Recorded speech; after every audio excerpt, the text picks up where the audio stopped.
What's going on, everybody? It's your guy, Two Real Anime, and today, listen, I'm gonna be reviewing Boruto Chapter 64. And listen, yo, I know I was a few days late, but it's alright, man. I've been real busy. I've been working, and yes, I do have a job, and yes, it consumes a lot of my time actually.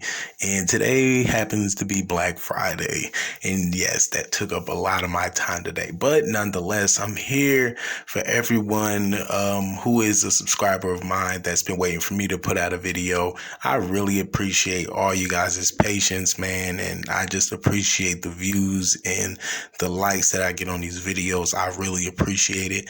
But let's get to the review.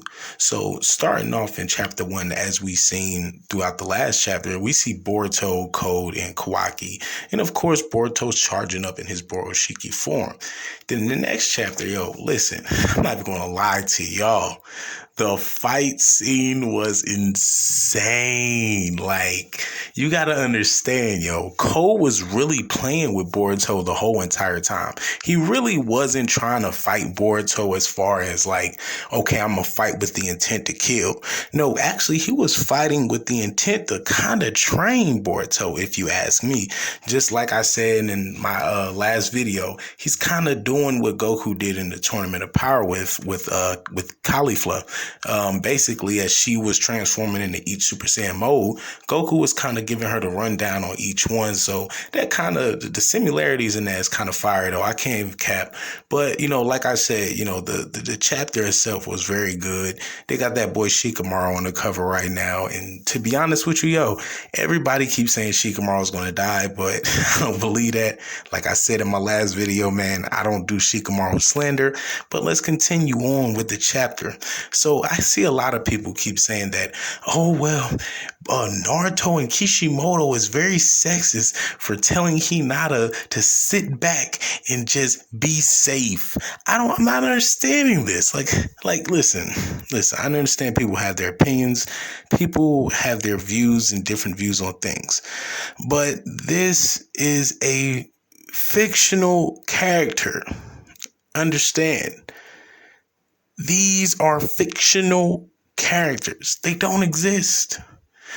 But if they did exist, and if you were in their shoes, wouldn't you want to keep your wife safe? I mean, I'm just saying, you don't want your wife out there trying to fight cold. Like, come on now, look what he's doing to Boruto. You really think Hinata's going to see that? I mean, shit, Ninja couldn't even see a damn big ass splinter hitting towards his back.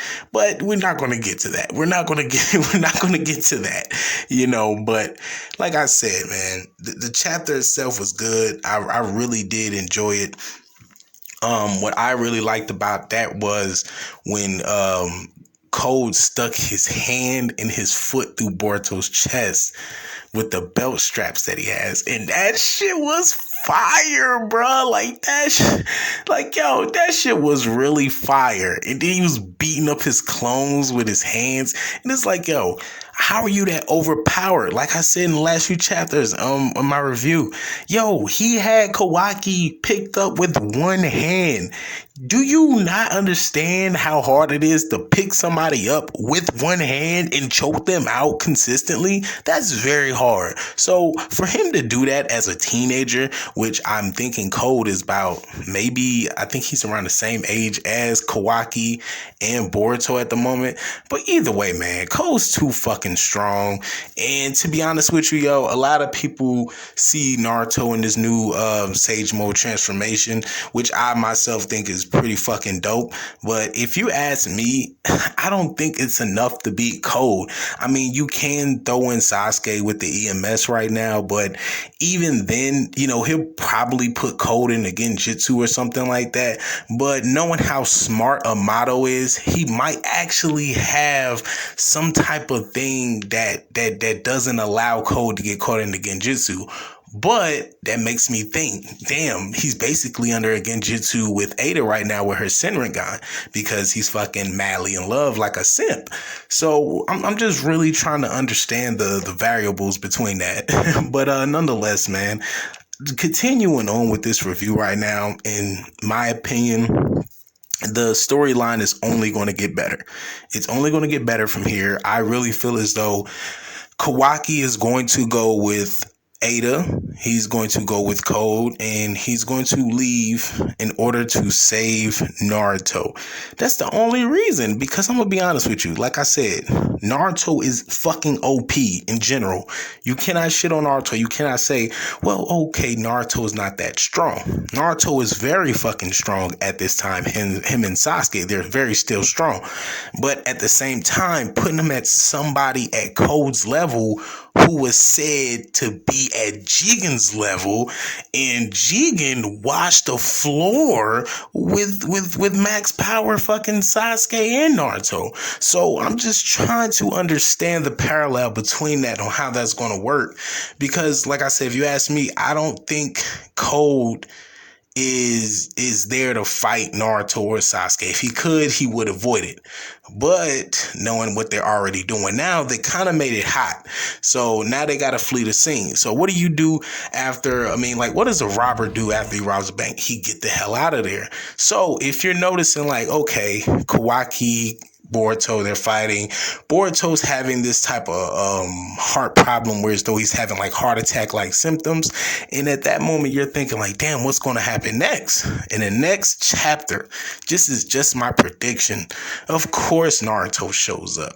Of course, somebody else shows up that we might not know shows up. This actually might be a fucking plot twist for all we know.